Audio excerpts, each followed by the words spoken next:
I've been around enough cars to know one thing. When folks say Lexus is reliable, they're not guessing, they're actually right. But if you're deciding between a Lexus and a Mercedes, it pays to know exactly what you're getting into long term. Hello everyone, this is Scott from CarlandTV. It's time to hop in the front seat because today, I'm putting two giants of the luxury world head to head, not just by what's on paper, but by how they actually hold up once real miles start stacking up. Before I start, I would really appreciate it if you would push those buttons below. The subscribe button, the notification bell, all of them. This is not necessary, but those little clicks help a brother out. Plus, it pushes me to give you more valuable car-related content on your screen. Now, buckle up, and let's get back to the video. Ask most folks who makes the more reliable car, Lexus or Mercedes, and they'll usually answer before you finish the question. Lexus has that reputation baked in. Toyota roots, legendary durability, not flashy, just solid. But reputations age, and sometimes the reality underneath starts to shift. As someone who's owned an older Lexus LS and a W212 E-Class, I can tell you, brand name doesn't always equal real-world peace of mind. Lexus has earned its reputation, no question. For the last 10 years or more, it's landed consistently at the top of JD, Power's Vehicle Dependability Study, Consumer Reports, and IC Cars longevity rankings. In those reports, Lexus regularly outpaces even Toyota in long-term durability. Meanwhile, Mercedes tends to rank lower, which is not terrible, but typically the middle of the pack. It's not because they build junk, it's because they build complexity. More electronics, more innovation, more that can go wrong. That said, Mercedes has closed the gap in the last few years. The brand has reduced early model year bugs, simplified some of their systems, and tightened quality control, especially on the newer MRA2-based platforms like the GLC and E-Class. Still, they'll never have the parts, simplicity, or dealer network ease that Lexus does. Of course, that gives you the idea that each automaker builds its cars way differently. You know how some rifles are designed to run no matter what you feed them? No frills, no fragile bits, just solid, field-tested function. That's how I'd describe Lexus engineering. They're not trying to blow you away with cutting-edge innovation. Instead, they use proven tech and overbuild it to last well beyond warranty. Meanwhile, Mercedes goes the other way. Think of it like a finely tuned precision gun with every new feature under the sun. Incredible when it works, but you better keep it clean, tuned, and maintained or it'll let you down. Lexus operates under Toyota's tight design philosophy. Keep it simple, keep it modular, and don't mess with what works. They'll run the same platform for a decade, gradually improving it without reinventing everything. That's why models like the GX 460 still use body-on-frame architecture and a naturally aspirated V8. Outdated? Maybe. But that's exactly why it hits 250,000 miles without drama. Even their hybrids, like what's under the RX 350h, use a planetary gear-based ECVT with no real clutch pack to fail. Now compare that to Mercedes. They chase innovation hard. Air suspensions, 48-volt mild hybrids, turbocharged everything, electric steering racks with variable ratios. It all feels incredible, until a sensor or control unit glitches. That's not to say their cars are unreliable by default. They just demand more care, more money, and more patience. So when you wonder why Lexus tends to have fewer shop visits and lower ownership costs, it's not luck, it's design philosophy.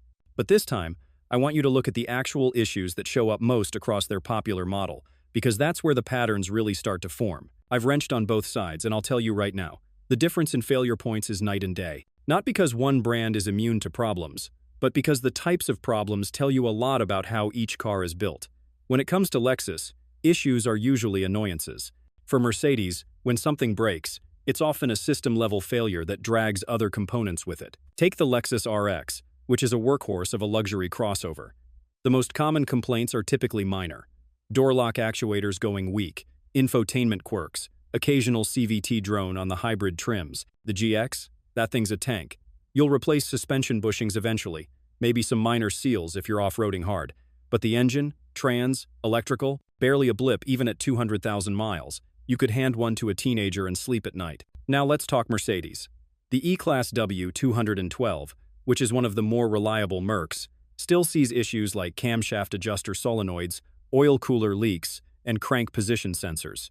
On the newer GLC and Class, owners report more electronic gremlins command system glitches, failed backup cameras, and air suspension faults. You get features Lexus won't touch, like auto-lowering ride height and dynamic LED matrix lighting. But those parts aren't cheap when they fail. One bad airmatic strut can cost over $1,500 installed. And don't get me started on early MBUX software issues. So the question becomes, do you want the car that keeps ticking with minor issues, or the one that gives you more tech, with more risk? That answer usually comes down to ownership costs, which I'll get into next. Because what breaks is one thing. What it costs you when it breaks is a whole different story. You can argue reliability all day, but for most people, it all comes down to dollars and downtime. It's not just whether something breaks, it's what it takes to fix it, how long you're without your car, and how often you're reaching for your wallet. And between Lexus and Mercedes, that gap's a lot wider than some folks realize. Let's start with scheduled maintenance. Lexus keeps it simple. Oil changes every 10,000 miles with synthetic brake jobs under $500, and very few required services that go beyond fluid swaps and filters before 100,000 miles. You can do a lot of it yourself if you're handy with a torque wrench. Even if you take it to the dealer, service costs are closer to Toyota than Audi. Extended warranties? Most owners don't even bother. Now, Mercedes.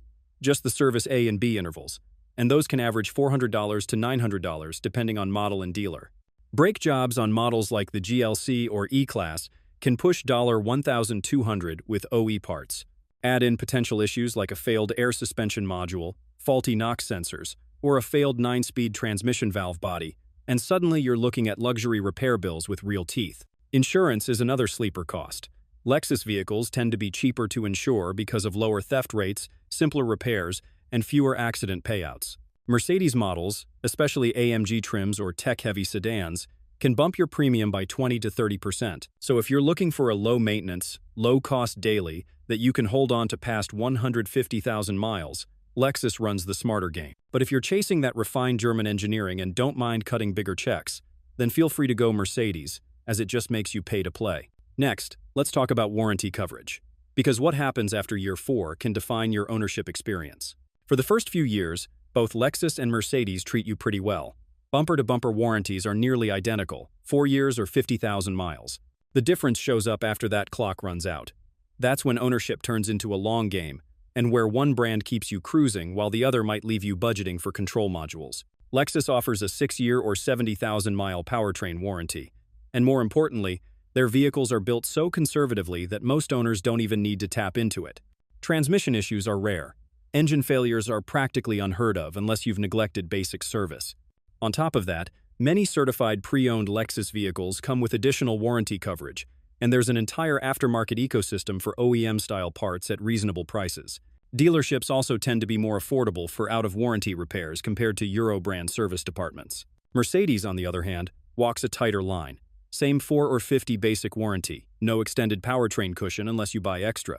Their CPO program can add up to 2 more years of coverage, but it often comes with a price tag. And once you're outside of warranty, prepare for parts markup, specialty diagnostics, and longer shop times, especially for models with air suspension or turbocharged inline 6S with integrated starter generators. I've had Lexus service departments turn around minor repairs in a day. But if you are dealing with Mercedes shops, plan for 2 visits and a parts delay. Doesn't mean it's bad, but it's a different level of ownership. Now, do you want to know what really separates a solid car from one that just feels expensive? See how it holds up when it's out of warranty, got a couple kids worth of snack crumbs in the seats, and 200,000 miles on the dash. And when it comes to holding value and lasting deep into 6 figures, Lexus still runs the table. Look at the data. According to IC Cars, Lexus models like the GX 460, LS 460, and RX 350 routinely make it past 200,000 miles, with minimal catastrophic failures. The GX is in the top 10 longest-lasting vehicles across all segments. The LS, even with its complex air suspension, is known for its tank-like build when properly maintained. And resale values? Lexus consistently ranks in the top 3 for luxury brands, often only trailing Toyota or Honda in terms of value retention. Now compare that to Mercedes. A well-kept E-Class or S-Class can absolutely go the distance, but only with proactive maintenance and deep pockets. Air suspensions, emission sensors, active safety systems, these things age like software, not steel. And when they fail, they're expensive to diagnose and even pricier to repair. As a result, used Mercedes values drop faster unless the vehicle is well documented, low mileage, and preferably still under CPO coverage. So when folks ask why used Lexus SUVs are still pulling top dollar with 150,000 miles on the clock, that's the reason. It's not just the badge. It's trust earned over miles. Now, let me wrap this brand comparison in the way I see it fitting. When comparing Lexus and Mercedes objectively on long-term reliability, ownership costs, and durability, the data consistently leans in Lexus's favor. Across independent studies like JD, Power's Vehicle Dependability Index, Consumer Reports surveys, and IC Cars longevity rankings, Lexus outperforms Mercedes in almost every measurable category related to reliability. Lexus vehicles are known for low failure rates, minimal long-term mechanical issues, and affordable ownership costs, especially after the warranty period. Powertrains are often shared with Toyota, which means lower parts prices and wider service accessibility.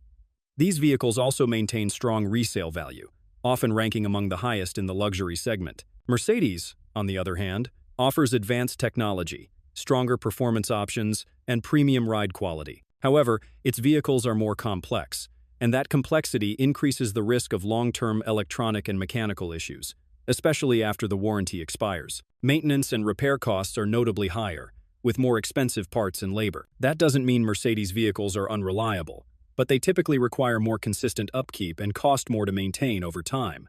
If your priority is long-term durability, lower running costs, and resale value, Lexus offers a more reliable ownership experience. If you value cutting-edge features, design, and driving sophistication, Mercedes delivers, but with higher potential long-term costs. The choice depends on your ownership expectations, but from a reliability standpoint alone, I am sure that Lexus remains the more dependable brand over the long haul.